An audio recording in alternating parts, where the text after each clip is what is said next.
Y hay que volver a editar estos libros, ¿no? La dictadura del poetariado.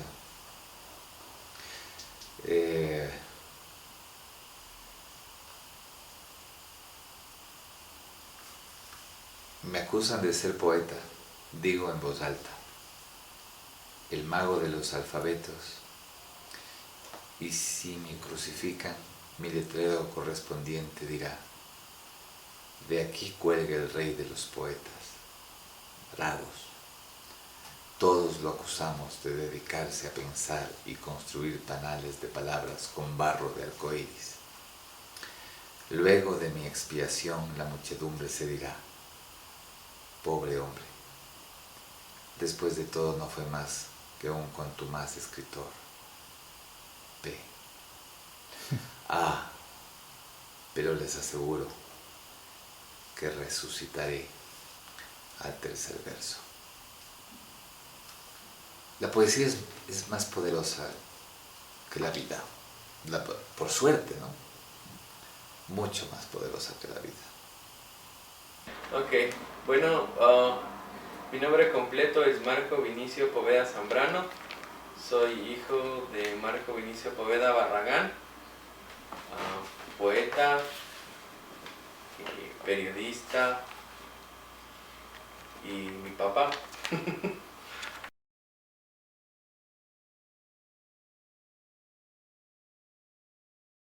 No podía haber una literatura que estuviese exenta de este contexto de análisis, ¿no? Al menos en nuestro caso.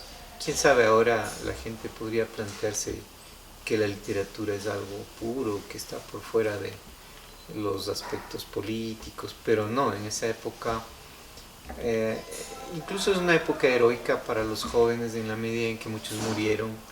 Muchos ofrendaron su vida en base a ciertas utopías, a ciertas ideas que se tenía de la revolución y de los métodos para organizar una nueva sociedad, ¿no? Yo creo que ningún alemán o ningún italiano pueden pasar la vida sin pensar en Dante o en Hegel, o ningún español puede pasar la vida sin pensar en Federico García Lorca. Y en cambio acá tratamos de olvidar. Y eso nos vuelve como, por un lado, seres que quieren renovarse a sí mismos, pero por otro lado también un poco ignorantes, ¿no? Es que Quito era tan pequeño, pero que se te disputaban por reclutarte desde chiquito, o eran los chinos, o eran los cabezones, o eran estos milistas que eran más clandestinos, los troscos, pues, ¿no?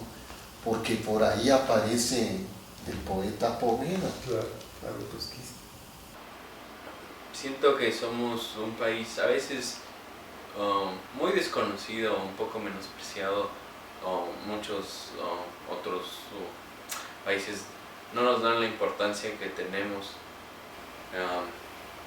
y todavía eso está arraigado con nosotros, muy guerreros, muy luchadores, pero siempre muy usados.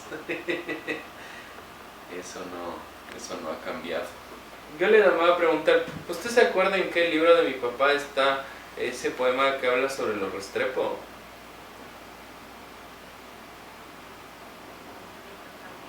Sí, ese es el nombre del poema, pero no se acuerdan cuál de los libros.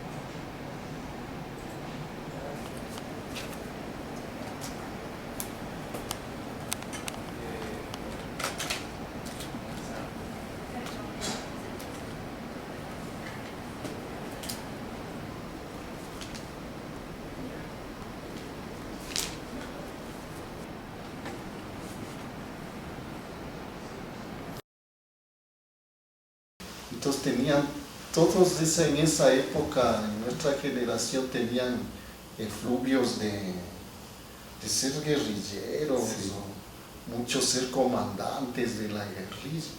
Pero más Pablito era también un bohemio.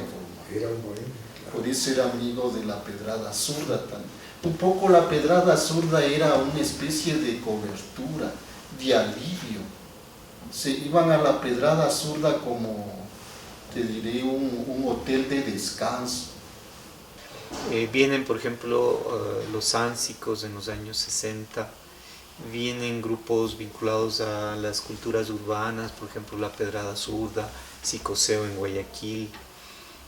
Entonces nosotros irrumpimos ya en términos de talleres en una época bastante difícil para el Ecuador, que casi se la quiere olvidar o soslayar o malinterpretar. En esa época ser eliminado por el régimen de Febres Cordero era un estigma, es decir, quedabas marcado. ¿Sí? Consuelo Benavides,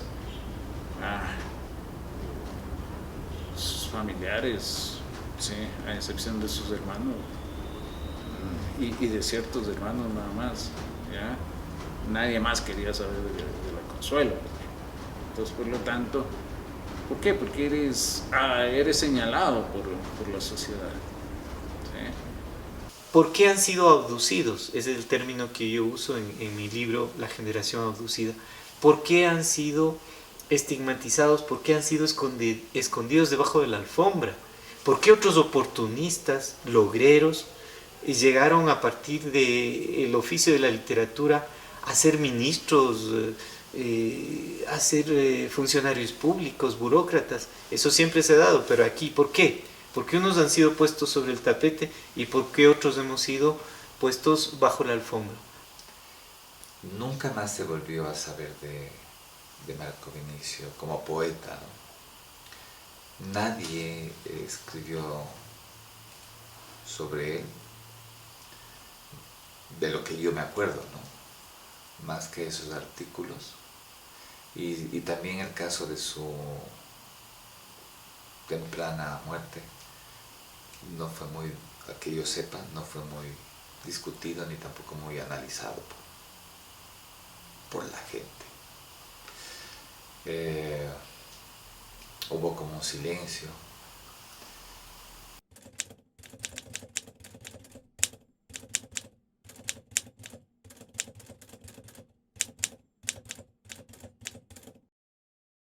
La dictadura del poetariado, Poesía Intimosa, es un poemario publicado en el año 1991 por Ediciones Populares Evaristo del municipio de Quito. Misma colección donde Gustavo Garzón publicó su libro de cuentos Brutal como rasgar de un fósforo, el mismo año, siendo el mencionado perteneciente al sexto tomo, mientras que el poemario de Marco Vinicius el octavo. Su poesía es de un carácter sarcástico, irónico y satírico sobre su persona, su función como poeta y su posición política. La dictadura del proletariado es un juego de palabras al concepto marxista, la dictadura del proletariado. El mismo poemario es un libro ligero, desgastado por el tiempo y las manos, de un color celeste oscuro, letras anaranjadas y un diseño relativamente simple para los estándares de marketing actuales. El título, por su parte, me pareció en primera instancia un trabalenguas, luego muy vendedor y por último con connotaciones políticas muy intensas. El día que Daniel me enseñó el libro, solo leí unos 3 poemas y no les di mayor observación.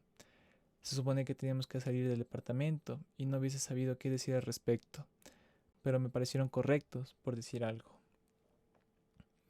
El Daniel estaba entusiasmado por descubrir un pariente suyo arraigado a las letras y una militancia política que implicó su muerte, según le contó su abuelo, dueño original del libro y hermano del poeta, el mismo que mantuvo el texto durante mucho tiempo en un librero antiguo en Ibarra, más de 20 años recolectando polvo y nadie lo recordaba, nadie hablaba de él.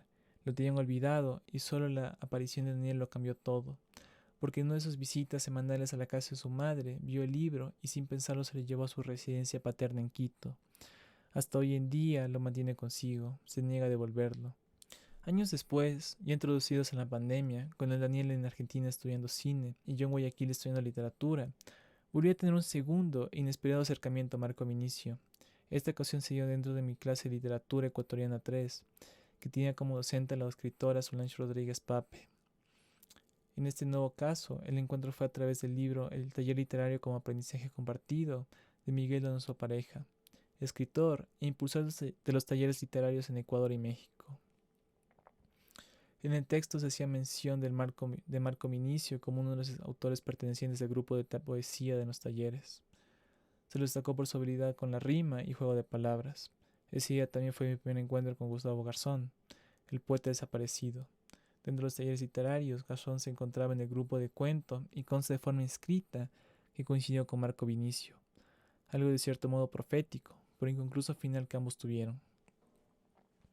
Lo más llamativo y alarmante se da casi terminando el libro, cuando el autor comienza de manera impromonitoria, como si ya supiera su destino, el poema 29, donde, con preocupación y rabia, genera el grito, permítanme la vida, algo que para estas alturas del texto podemos entender que no sucedió.